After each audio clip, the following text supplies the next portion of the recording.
ইউক্রেনের president Volodymyr জেলেনস্কিকে স্বৈরাচার বলায় নিজেই বিস্মিত যুক্তরাষ্ট্রের প্রেসিডেন্ট ডোনাল্ড ট্রাম্প। বলেছেন, এমনটা যে তিনি বলেছেন তা বিশ্বাসই করতে পারছেন না। জেলেনস্কির প্রতি অনেক সম্মান রয়েছে বলেও মন্তব্য করেছেন ট্রাম্প। ওয়াশিংটনে আজ বৈঠকে বসতে যাচ্ছেন এই দুই নেতা। ইউক্রেন, মধ্যপ্রাচ্য এবং বিশ্ব বাণিজ্য নিয়ে যুক্তরাষ্ট্রের নীতি পরিবর্তনের পর প্রথমবারের মতো অনুষ্ঠিত হল যুক্তরাষ্ট্র যুক্তরাজ্যের রাষ্ট্রপ্রধানদের বৈঠক। বৃহস্পতিবার যুক্তরাষ্ট্রের হোয়াইট হাউসে মার্কিন প্রেসিডেন্ট ডোনাল্ড ট্রাম্পের সাথে সাক্ষাৎ করেন ব্রিটিশ প্রধানমন্ত্রী কিয়ার স্টারমার। সেখানে হয় আলোচনা।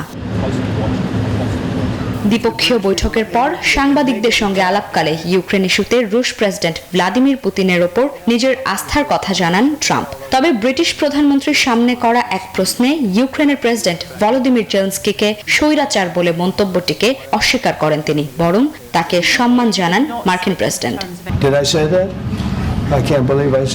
আমি কি এমনটা বলেছিলাম? বিশ্বাসই করতে পারছি না। প্রেসিডেন্ট পুতিনের সাথে আমার খুব ভালো সম্পর্ক রয়েছে। আমার মনে হয় প্রেসিডেন্ট জেলেনস্কির সাথেও আমার ভালো সম্পর্ক রয়েছে। এদিন ইউক্রেনের নিরাপত্তার নিশ্চয়তার ওপর জোর দেন ব্রিটিশ প্রধানমন্ত্রী। ইউক্রেনের শান্তি চুক্তির বিষয়ে একসঙ্গে কাজ করার অভিপ্রায়ের কথাও ট্রাম্পকে জানান। স্টারমার বলেন, এটা এমন একটি চুক্তি হতে হবে যা কেউই লঙ্ঘন করবে না। এদিকে শুক্রবার ট্রাম্পের সাথে বিরল খনিজ সম্পদ নিয়ে একটি চুক্তি স্বাক্ষর করতে ওয়াশিংটনে থাকবেন জেলেনস্কি। ইউরোপীয়দের জন্য ইউক্রেন হচ্ছে অস্তিত্বের লড়াই। বৃহস্পতিবার পর্তুগাল সফরে এসে এমনটাই মন্তব্য করেছেন ফরাসি president Emmanuel Macron. Desk report, news 24।